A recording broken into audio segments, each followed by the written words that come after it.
నల్గొండలోని wear housing గోదాములో MLC ఎన్నికల counting జరుగుతోంది. మరింత సమాచారం మా ప్రతినిధి ఈశ్వరాచార్య అందిస్తారు. వరంగల్, ఖమ్మం, నల్గొండ ఉపాధ్యాయ ఎమ్మెల్సీ కౌంటింగ్ ప్రక్రియ అయితే ప్రశాంత వాతావరణంలో కొనసాగుతుంది. ఇప్పటికే మొదటి ప్రాధాన్యత ఓట్ల లెక్కింపు అయితే చివరి దశకు వచ్చింది. ఇప్పటి వరకు కూడా పీఆర్టీయూ బలపరిచిన అభ్యర్థి శ్రీపాల్ రెడ్డి అయితే ముందంజలో ఉన్నారని చెప్పుకోవచ్చు. అదేవిధంగా రెండవ స్థానంలో సిట్టింగ్ ఎమ్మెల్సీ అలుగుబెల్లి నర్సిరెడ్డి అయితే రెండో స్థానంలో నిలిచారు. మూడో స్థానంలో చూసుకున్నట్లయితే గాలిరెడ్డి హర్షవర్ధన్ రెడ్డి అయితే మూడో స్థానంలో నిల్చున్నారు. అదేవిధంగా నాలుగో స్థానంలో పోలా రవీంద్ర రెడ్డి ఉన్నారు. ఐదో స్థానంలో వచ్చేసరికి పులి సర్వోత్తమ రెడ్డి అయితే ఉన్నారని చెప్పి కూడా ఇప్పటి వరకు కూడా ప్రాథమిక సమాచారం ఉంది. మరి కొద్దిసేపట్లోనే ఈ మొదటి ప్రాధాన్యత ఓట్ల లెక్కింపు అయితే పూర్తవుతుంది.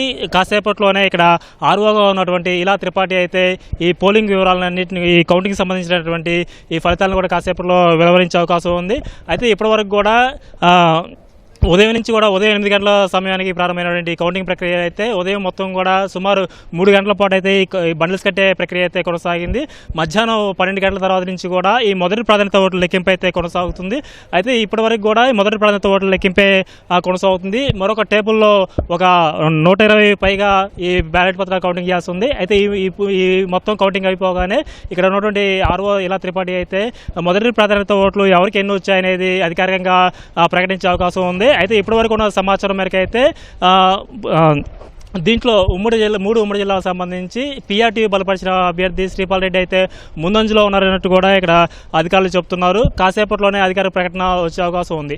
అయితే మొత్తం కూడా ఈ 3 ఉమ్మడి జిల్లాలకు సంబంధించి ఇటు వరంగల్, ఖమ్మం, నల్గొండ ఈ 3 ఉమ్మడి జిల్లాలకు సంబంధించి మొత్తం కూడా 24,139 ఓట్లు అయితే నమోదయ్యాయి. దీనికి సంబంధించి గెలుపు కోటా కూడా కాసేపట్లో నిర్ణయించే అవకాశం ఉంది. ఈ గెలుపు కోటాకి ఎవరైతే మొదటి ప్రాధాన్యత ఓట్లలో అయితే ఎవరైతే రీచ్ అయ్యారో వారిని విజేతగా ప్రకటించే అవకాశం ఉంది. అయితే ఎవరు కూడా ఈ గెలుపు కోటా రీచ్ అయ్యే అవకాశం లేనట్లు కూడా తెలుస్తుంది. దీంతో రెండో ప్రాధాన్యత ఓట్ల లెక్కింపు అయితే కొనసాగే అవకాశం ఉంది.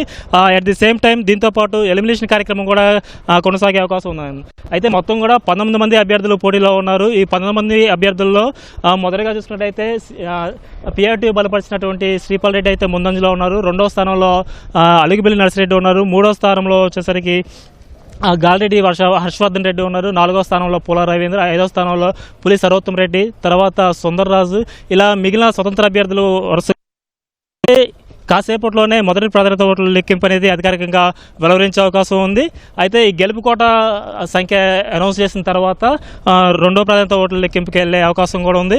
అయితే అట్ ది సేమ్ టైం దీంతో పాటు ఎలిమినేషన్ కార్యక్రమం కూడా కొనసాగుతుంది.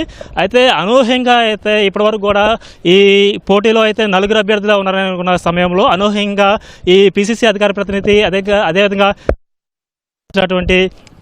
టీపీఆర్టీయూ బలపరిచిన అభ్యర్థి గాలిరెడ్డి హర్షవర్ధన్ రెడ్డికి అయితే సైలెంట్ ఓటింగ్ జరిగిందని కూడా ఇక్కడ అంచనాలు వేస్తున్నారు ఏజెంట్లు అయితే. ఎందుకంటే అతనికి ఈ క్యాంపెయిన్ అనేది కూడా చాలా సైలెంట్గా జరిగింది. ఆ సైలెంట్ ఓట్లు జరిగి మొత్తం కూడా గాలిరెడ్డి హర్షవర్ధన్ రెడ్డి అయితే మూడో స్థానంలో నిలవడం అనేది ఇక్కడ ప్రత్యేకంగా చెప్పుకోవాల్సిన అంశము. అయితే మొదటి ప్రాధాన్యత ఓట్ల లెక్కింపులో అయితే ఇప్పటివరకు కూడా పీఆర్టీయూ బలపరిచిన అభ్యర్థి శ్రీపాల్ రెడ్డి అయితే ముందంజలో ఉన్నారని కూడా చెప్పుకోవచ్చు. అయితే మరి కాసేపట్లోనే ఈ మొదటి ప్రాధాన్యత ఓట్ల లెక్కింపుకు సంబంధించినటువంటి వివరాలన్నీ కూడా ఆర్ఓ ఇలా వెల్లడించే అవకాశం ఉంది. దీని తర్వాత గెలుపు కోట సంఖ్య వెలువరిస్తారు.